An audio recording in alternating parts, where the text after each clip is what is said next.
The Norka, Part 1. Once upon a time there lived a king and queen. They had 3 sons, 2 of them with their wits about them, but the third a simpleton. Now the king had a deer park in which quantities of wild animals of different kinds were there.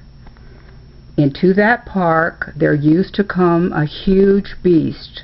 Norka was its name, and do fearful, mischievous things like devouring some of the animals at night.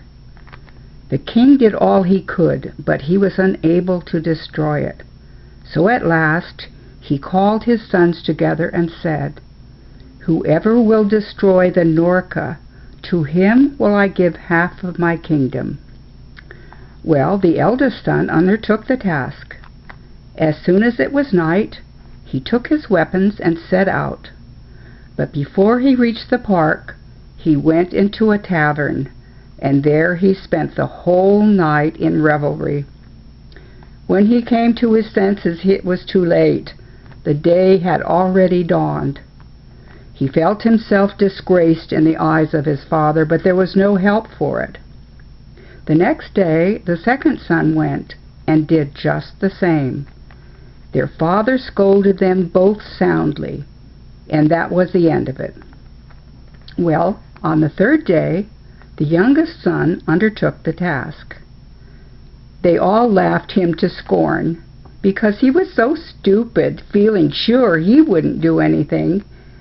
But he took his arms and went straight into the park and sat down on the grass in such a position that the moment he went to sleep his weapons would prick him and he would awake. Presently the midnight hour sounded.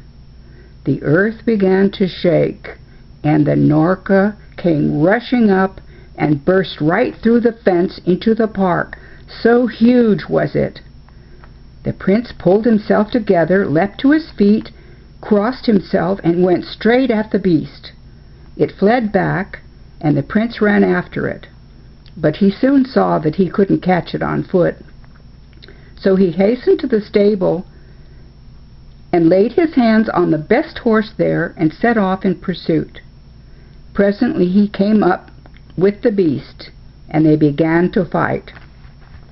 They fought and fought. The prince gave the beast 3 wounds.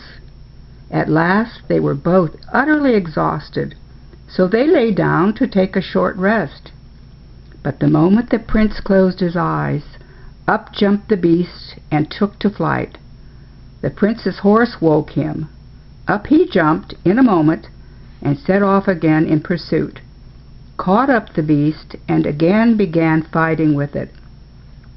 Again the prince gave the beast 3 wounds, and then he and the beast lay down again to rest.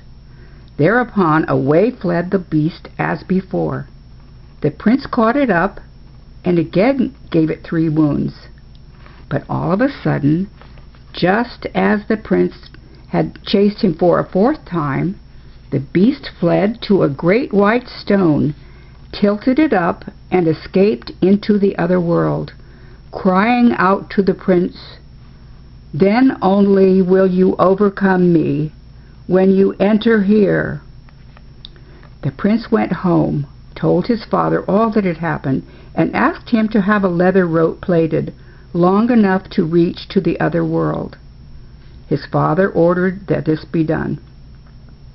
When the rope was made, the prince called to his brothers, and he and they, having taken servants with them and everything that would be needed for a whole year, set out for the place where the beast had disappeared under the stone.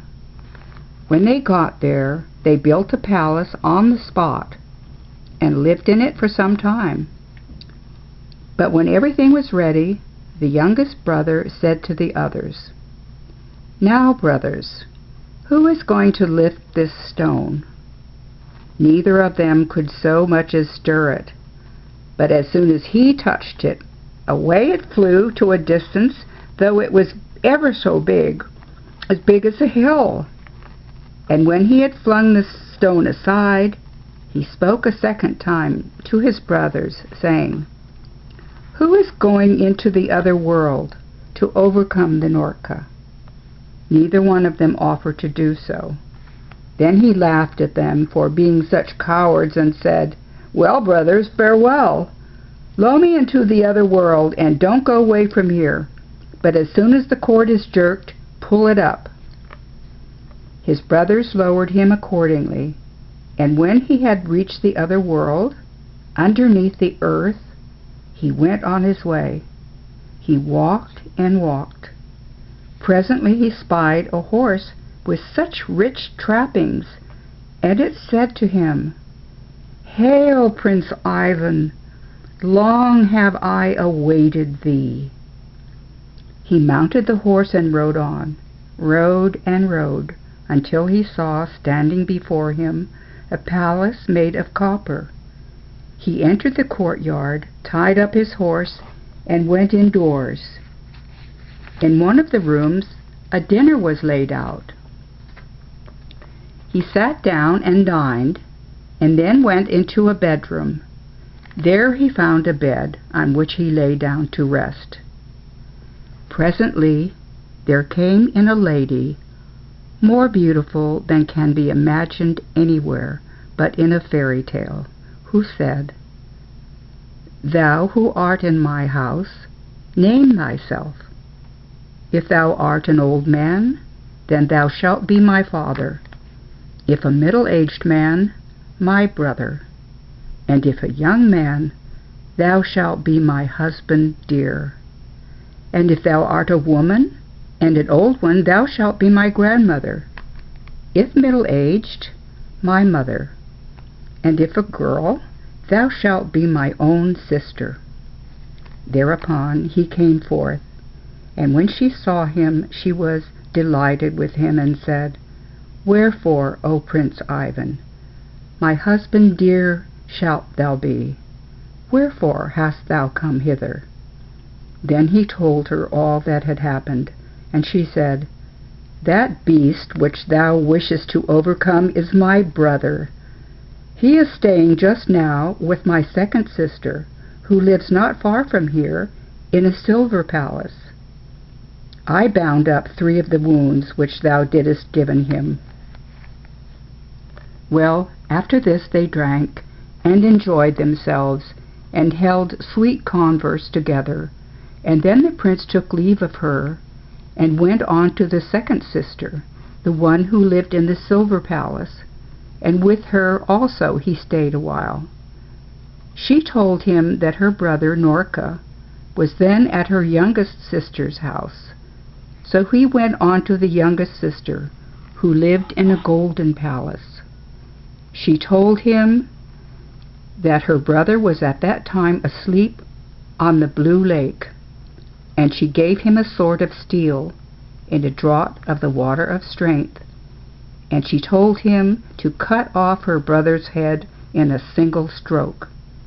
And when he heard these things, he went his way.